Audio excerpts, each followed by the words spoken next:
Hi, welcome to the Healthy Homesteading Adventures. This is the Health Edition.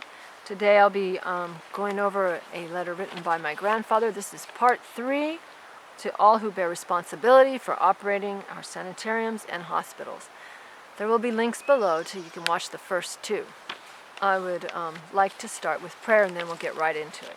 Father in heaven, we thank you so much for this light that you've given us. Thank you for my grandfather and the work that he did so many years ago to try to bring revival and reform to the health institutions of your church. Please forgive us for straying from the truth. Please bring revival and reformation. As I read these words, may they get out. Be with those who are already trying to bring the reformation.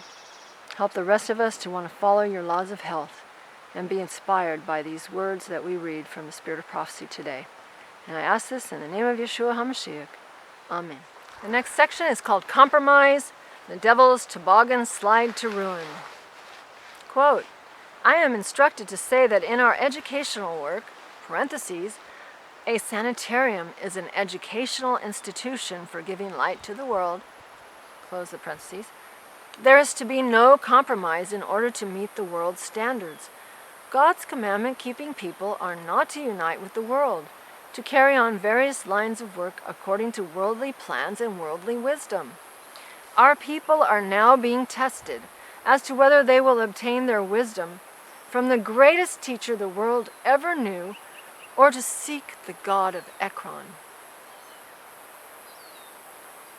Let us determine that we will not be tied by so much as a thread to the educational policies of those who do not discern the voice of God, and who will not hearken to his commandments. Loma Linda Messages, page 25. In our sanitarium work, are we being bound by threads or with chains of forged steel? My brethren, should we not make rapid and vigorous moves to emancipate and free our institutions from these strangling alliances before the world's web imprisons us like a spider-encased fly? Quote, the work of the Christian physician is to bear on its face the nature of self-denial and not have even the appearance of fraud and extortion. The character and destiny of a man is determined by the principles which control his actions.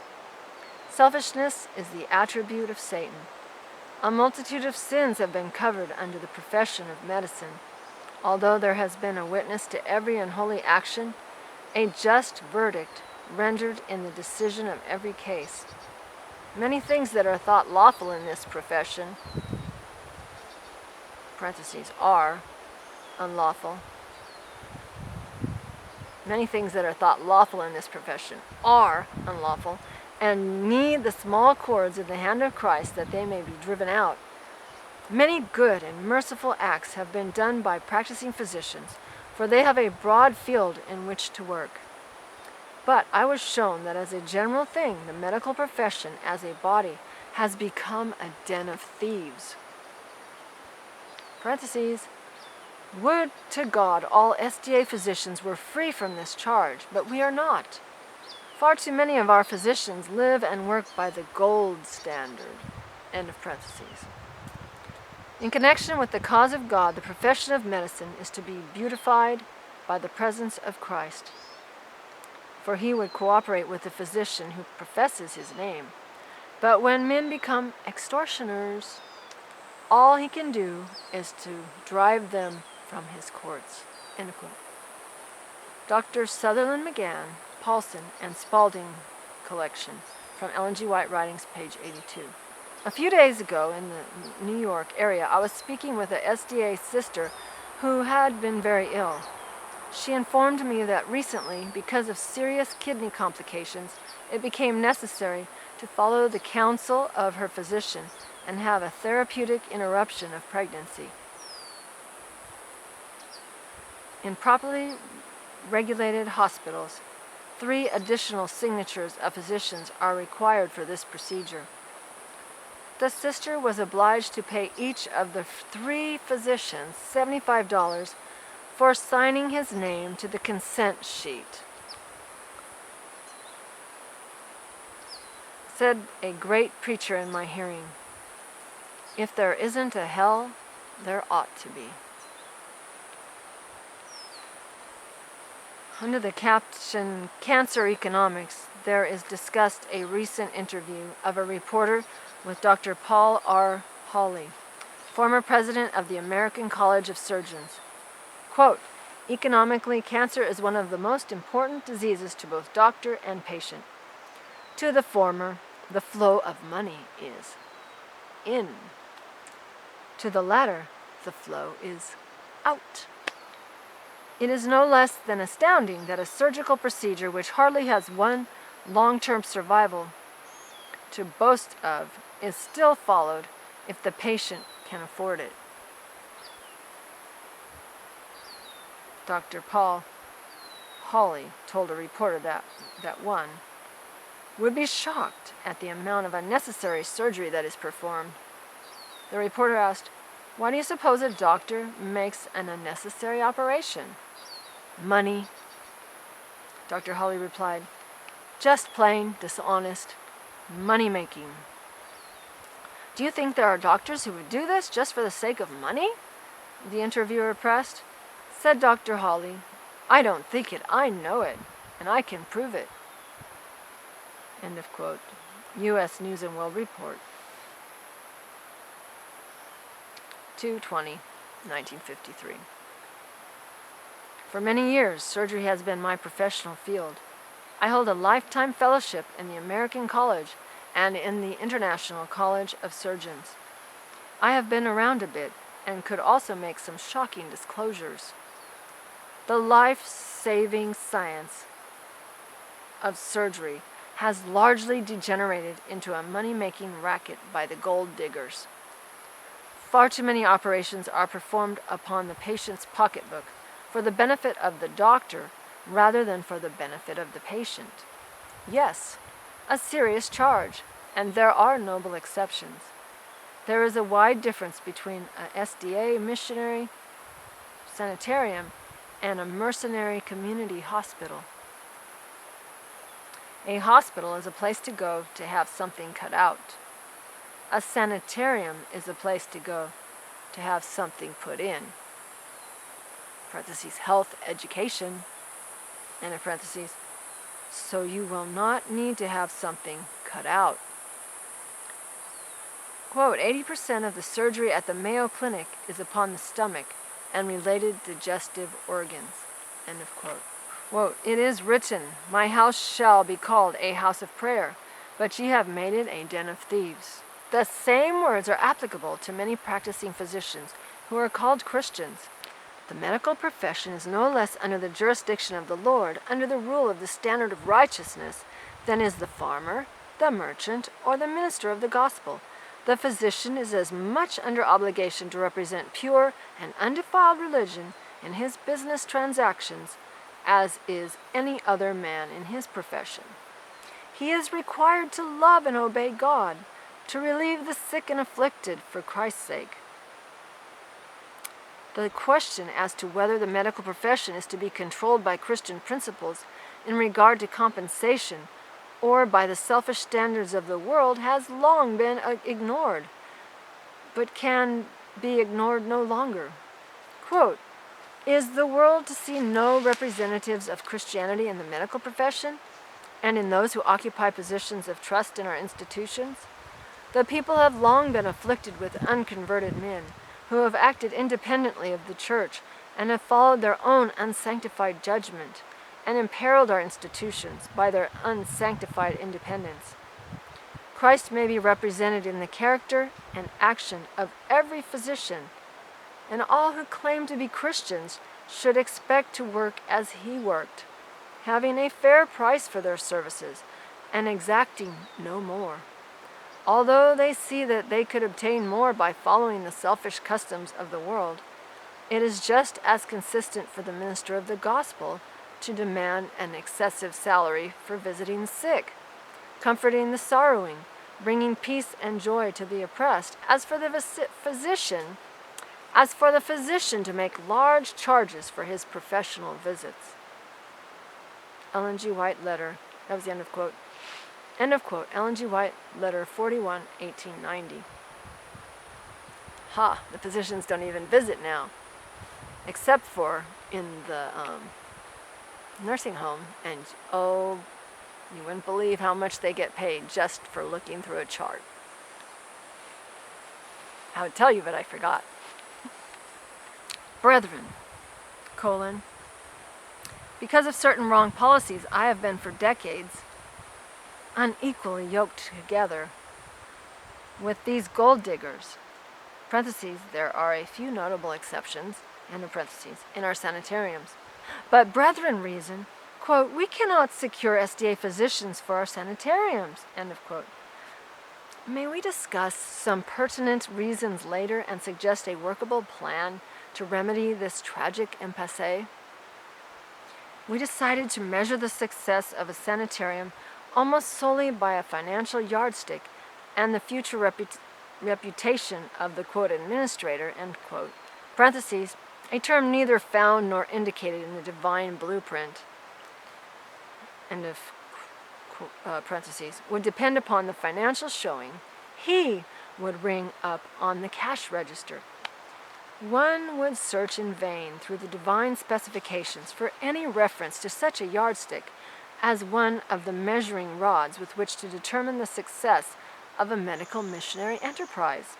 One might as well try to gauge the success of the ministry of Christ by the dollar sign, for a sanitarium is in a special sense his House of Representatives for giving light to the world. Quote, this institution is not to be established for the object of gain. 1T 564. While serving as medical director of a large sanitarium in the East, a child was brought in who had been attacked and lacerated by a vicious dog. The father was unable to meet the financial demands, and the child was sent away bleeding without so much as a band-aid. No physician or nurse saw the child.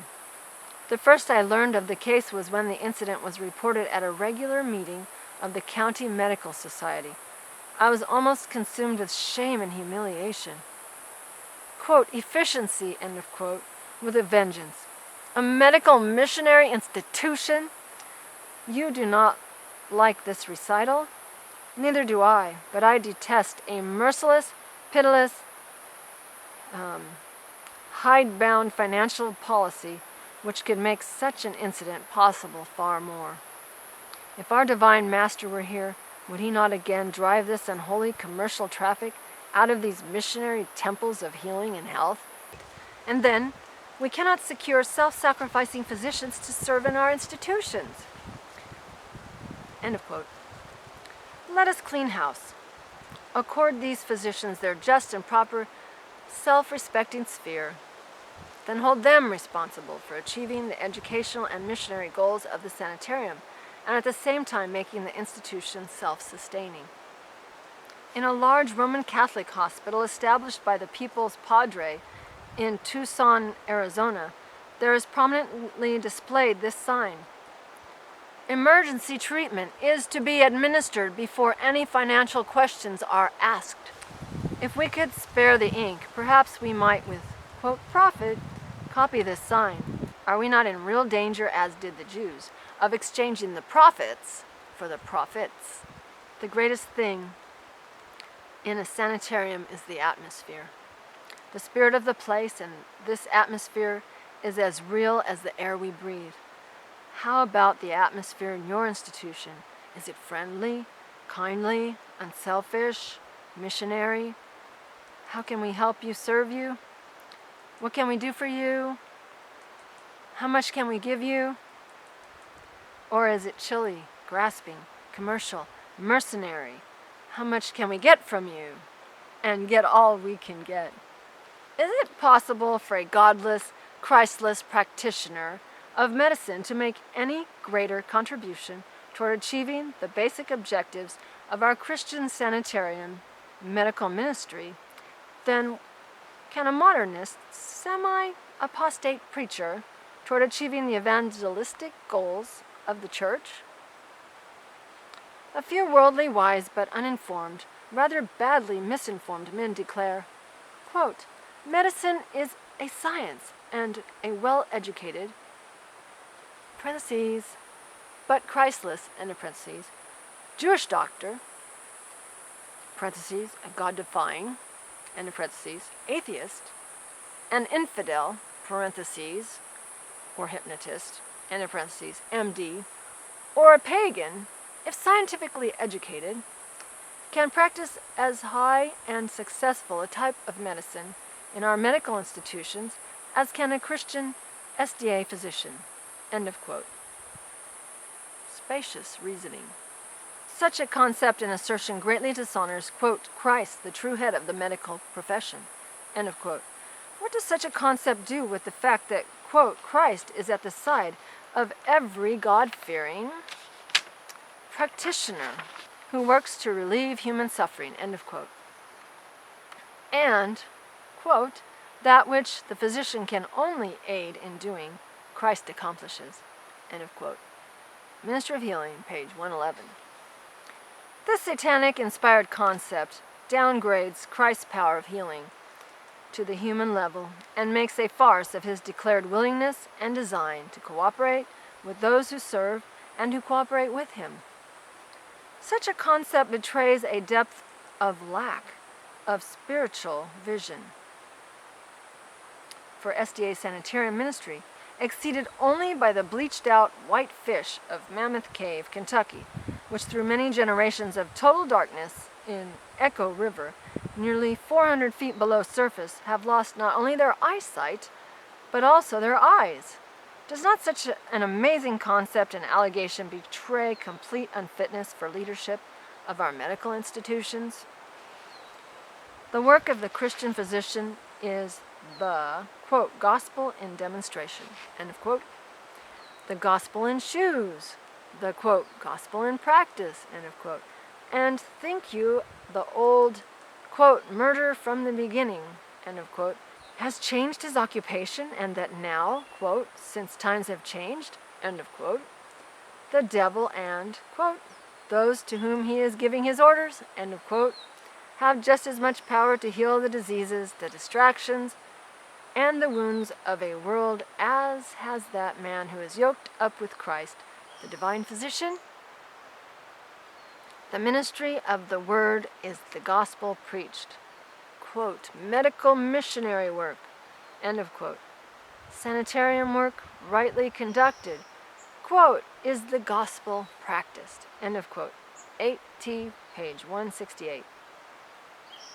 If the devil's crowd can practice the gospel in our sanitariums or hospitals quite as well as Christian medical missionaries, perhaps they might do quite as well preaching it. Why not suggest and establish some comparable church, quote, policies, end of quote, which would, quote, require, end of quote, our preachers to yoke up in their pulpits with Catholic priests, Christ-hating rabbis, semi-apostate modernist preachers, and spiritualists. They might thus have larger congregations and secure, quote, more patronage, end of quote. Quote, consistency, thou art indeed a jewel, end of quote.